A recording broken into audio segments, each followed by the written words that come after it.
반갑습니다. 9월 3일 토요일, 내일 주일을 앞두고 우리 114 성경 오늘 또 말씀과 함께 승리하는 하루 되기 바랍니다. 기도합니다.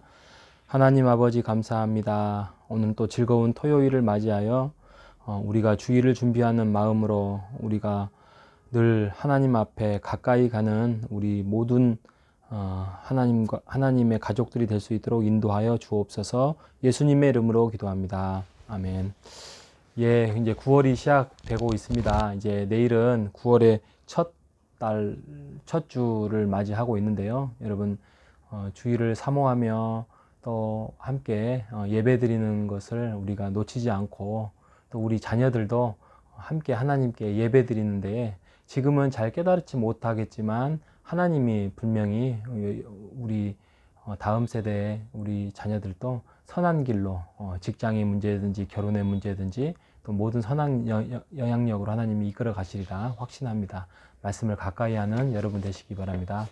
오늘은 에스겔서의 가장 클라이막스라고 하면 37장을 이야기를 합니다. 37장에 마른 뼈 환상 비유가 나오는데요. 이 마른 뼈 환상 비유는 결국에는 회복을 이야기를 하고 있습니다. 그러니까 절망적이고 이제 죽을 수밖에 없는 상황, 이제는 소망이 없고 뼈라는 게 뭡니까? 움직일 수 없는 거잖아요. 다 흩어져 있고 다 말라버렸고 그런데 그 뼈가 무슨 퍼즐이 맞춰지는 것처럼 우리 다음 세대들 보면은 게임 같은 거 보면은 그 뼈들이 막 이렇게 막 흔들리면서 뼈가 맞춰지면서 그 뼈다구들이 막 움직이는 거 있잖아요. 그런 게임의 형상처럼 그 뼈가 다 해서 하나의 형상이 만들어지고 거기 또 살이 채워져서 이제 하나의 사람이 만들어지는, 그러니까 절망적일 수밖에 없는 상황에서 이제 소망을 가지고 회복이 일어난다. 누가요? 이스라엘 백성이.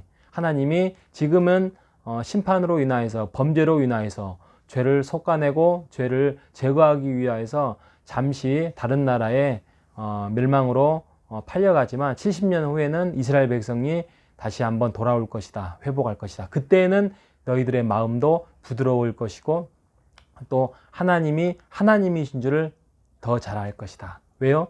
경험했기 때문에. 몸으로 경험했고 또 학습이 이루어졌기 때문에 이야기를 하고 있습니다. 그래서 37장은 마른 뼈 환상 비유, 또 이스라엘이 하나로 이렇게 묶어진다라는 회복에 대한 이야기들이 핵심 포인트입니다. 그리고 38장에 가면 하나님의 전쟁의 도구인 곡의 전쟁이 있습니다. 근데 이 곡이라는 나라는 굉장히 이렇게 난해 구절이에요. 정확하게 무엇을 지칭한지를 알 수 없습니다. 단지 하나님의 백성이 이스라엘을 대적하고 그 전쟁에서 이스라엘 백성들을 괴롭히고 힘들게 하는 침략자라고 이야기를 합니다. 그런데 그들 또한 하나님의 그 전쟁에서 전쟁의 그 핵심은 주체는 하나님이라는 거죠. 하나님이 다른 나라를 일으켜서 심판을 하고 그러지만 자기네들이 강해서도 아니요 군사력이 좋아서도 아니고 그게 블레셋이든 뭐 로마든 또 지금의 현재의 뭐 러시아든 그 모든 전쟁이 하나님의 심판의 도구로 사용이 됐다 이거입니다. 그렇기 때문에 우리 안에 어떤 죄악이라든지 하나님을 멀리한다든지 또 우리가 치명적인 하나님을 알지 못하는 삶에 놓여 있으면 우리 안에서도 전쟁이 일어날 수 있고 우리나라에서도 전쟁을 하나님이 붙이실 수 있는 거예요. 왜요? 심판의 이유로.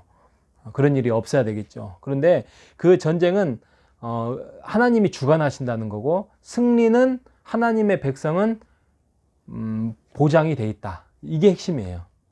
승리는 보장이 됐어요. 졌다고 해서 또 나라를 빼앗겼다고 해서 또 목숨을 잃었다고 해서 이게 진 것이 아니라 승리는 보장돼 있다. 그겁니다. 그래서 우리가 어떠한 상황에서든지 그게 좋은 일이든 나쁜 일이든 역경이든 고난이든 어려움이든 그 어떤 상황에 놓여 있는 것에 서 우리가 두 가지를 알아야 되는데 하나는 하나님을 깊이 알아갈 수 있는 계기가 되는 거예요. 하나님을 지금도 잘 알고 있지만 이게 지식과 성경의 어떤 말씀으로가 아니라 이게 삶으로, 체험으로, 경험으로 이렇게 몸으로 경험할 수 있다는 거예요. 두 번째로는 하나님의 성품을 알 수 있는 거예요. 하나님이 어떤 분인지, 얼마나 위대하고 얼마나 거룩한지에 대해서 하나님을 알게 될 것이다 라는 것입니다. 그럼에도 불구하고 우리는 연약해서 우리는 언제나 사탄의 공격을 받습니다. 그래서 베드로 전서인가 보면은 우는 사자와 같이 사탄이 우리를 계속 공격하고 있다고 합니다. 그래서 우리는 늘 깨어 있어야 돼요. 뭘로? 말씀으로, 또 세계관으로, 정신으로 우리는 늘 깨어야 됩니다. 그리고 그 깨어 있어서 우리가 진 것 같지만 최후에는 승리를 가져올 수 있다는 사실을 우리가 확신을 가지고 가야 됩니다. 이게 승리에 보장될 수 있는 거고 진정한 믿음이라는 것입니다. 자, 39장에 가는 똑같은 이야기입니다. 이 침략자 곡에 대해서 멸망에 대해서 이야기를 하고 있고 이스라엘이 회복될 것이다 라고 이야기를 하고 있습니다. 그러니까 이 전쟁은 결국에는 불의와 의의 전쟁이에요. 그러니까 우리가 하나님 편에 서 있으면 우리도 의로움에 서 있는 거고, 우리가 하나님 편에 서 있지 아니하면 우리도 불의한 자가 될 수밖에 없는 것입니다. 그래서 우리가 불의한 자에 서지 않으려면 우리가 하나님을 잘 믿고 하나님을 신뢰하고 주일 예배를 통해서 우리가 교회를 잘 세워나가는 것이 하나님의 편에 서서 의로운 전쟁에 참여하는 것입니다. 결국에는 하나님께서 이스라엘 백성을 잠시 70년 동안 다른 나라에 맡겼다가 돌아올 것입니다. 그리고 그때는 하나님께서 새 영을 새롭게 할 것이고 또 하나님의 얼굴을 가리지 않을 것이다 라고 이야기를 하고 있습니다. 그래서 우리가 오늘 37장에서 39장까지 그 모든 상황들을 살펴보면은 그 모든 상황 속에서 지금의 우리의 삶 속에서도 마찬가지예요. 하나님의 거룩하심이 드러날 것이고 하나님의 의의 심판이 이루어질 것이고 또 하나님의 그 일로 인하여서 명예가 회복될 것이다 라고 이야기를 합니다. 여러분, 우리가 하나님의 백성입니다. 하나님의 자녀입니다.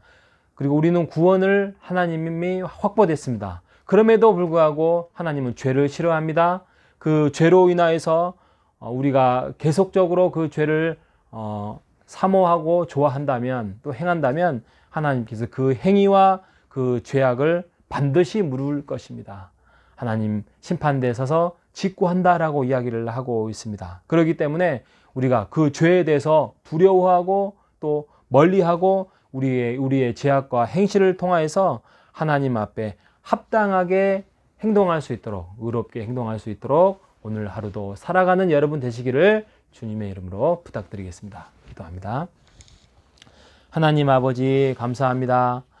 오늘도 에스겔 37장 39장까지의 말씀을 통하여서 소망이 없는 자에게 마른 뼈의 환상을 통하여서 결국에는 회복이라는 마음을 주셨습니다. 하나님, 우리도 무너진 마음, 또 어려워하는 마음, 또 신앙이 없는 마음을 회복할 수 있는 하나님의 마른 뼈의 환상을 우리에게도 보여주시고 인도하여 주옵소서. 내일 주일 예배를 통하여서 은혜 받게 해주시고 나오게 해주시고 사모하게 도와주시옵소서. 예수님의 이름으로 기도합니다. 아멘.